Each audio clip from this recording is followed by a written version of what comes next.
नहीं नहीं, एकादशी है कौन, क्यों इसकी इतनी प्रधानता है, क्यों इसकी पुण्यता है, ऐसा क्या है एकादशी में जो इसकी पुण्यता मानी जाए? कौन है ये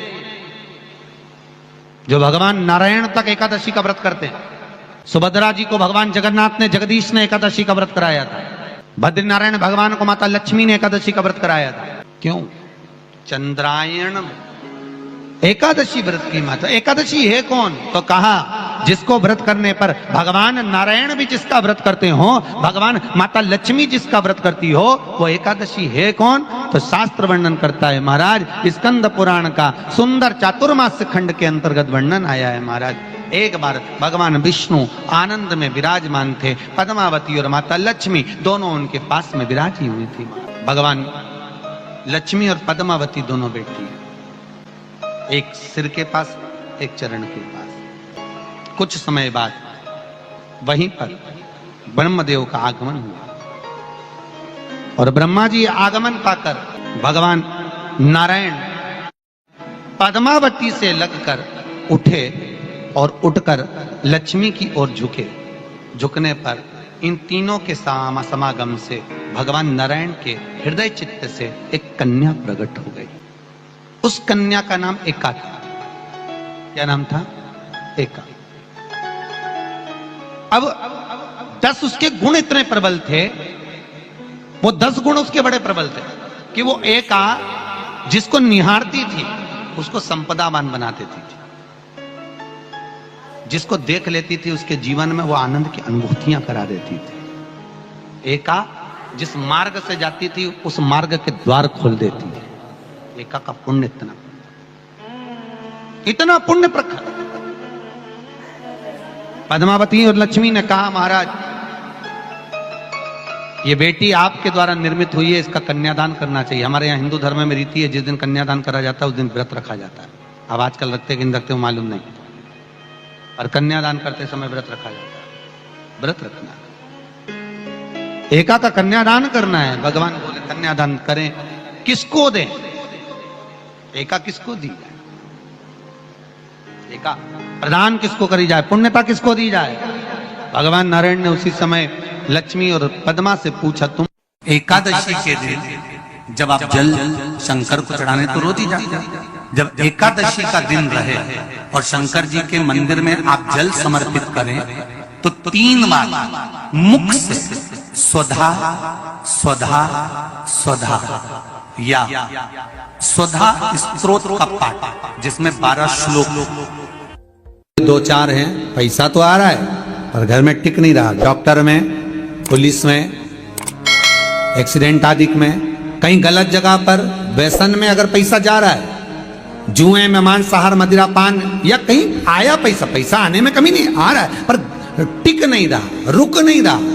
कोई मांगने आ गया, दे दिया, फिर वहां से अपने पास नहीं आ रहा, अपन कह रहे हैं भैया हमारा पैसा लौटा दो, नहीं आ रहा। तो महाराज शिव महापुराण की कथा कहती है एकादशी के दिन गंगा के जल में मात्र 7 बेलपत्री डालकर जो नंदीश्वर भगवान अर्थात जो शंकर जी के शिवलिंग के सामने नंदी होता है, उस नंदी के चरण पर गंगा का जल चढ़ाकर बेलपत्री शिव पर समर्पित कर देता है, उसके घर में रुपया रुकना चालू हो जाता है। फिर वो गलत जगह पर नहीं जाता, गलत स्थान पर वो धन जाएगा ही नहीं।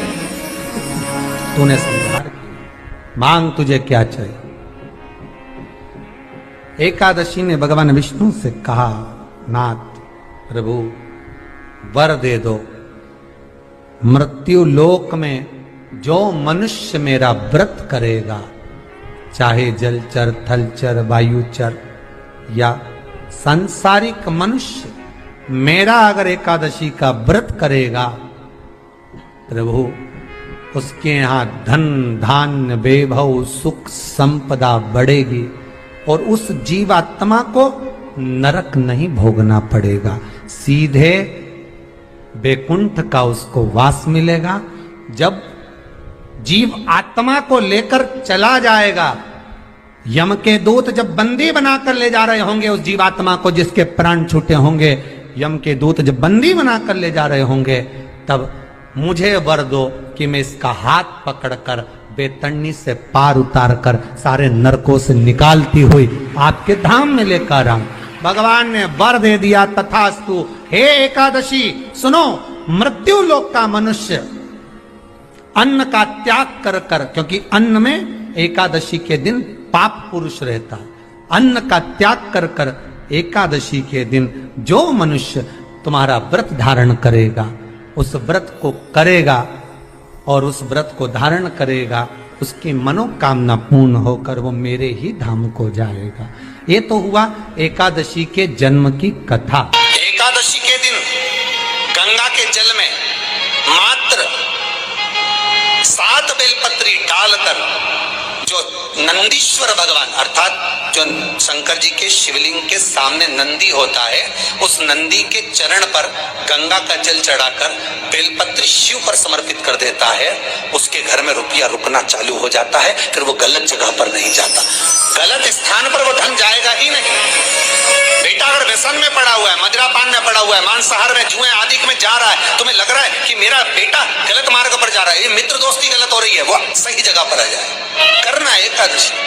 कई लोग इसको धन के लिए भी करते हैं, संपदा के लिए। संपदा के लिए अर्थात जिसका व्यापार नहीं चलता, जिसके घर में पैसा नहीं आता, या नौकरी नहीं लग रही, या सर्विस नहीं लग रही, आप अप्लाई कर रहे हो, जगह जगह जाकर इंटरव्यू भी दे रहे हो और पैसा नहीं आता, तो उसके लिए भी प्रयास किया जाता है। पर उसके लिए यहाँ पर जो धन के लिए करते हैं, उसके लिए विष्णुपदी के लिए करते हैं। मतलब जैसे गंगा के जल में तुलसी के 11 पत्ते डाले जाते हैं और उसको किसी भी नारायण के मंदिर में, राम कृष्ण शिव शंकर नहीं, राम कृष्ण भगवान विष्णु दत्त आदि जितने नारायण के मंदिर हैं, उस मंदिर में किसी भी पात्र में, एक छोटे से पात्र में उसको भरकर रखी जाते हैं महाराज। उससे भी जॉब सर्विस नौकरी में सफलता प्राप्त हो जाती है। परंतु वो भी एकादशी को ही होता है। कुछ देर तक पात्र को रखा जाता है, फिर वही पात्र का जल किसी भी वृक्ष के नीचे डाल दिया जाता है, उससे भी नौकरी के लिए फायदा मिलता है। गंगा का जल कोई साधारण नहीं।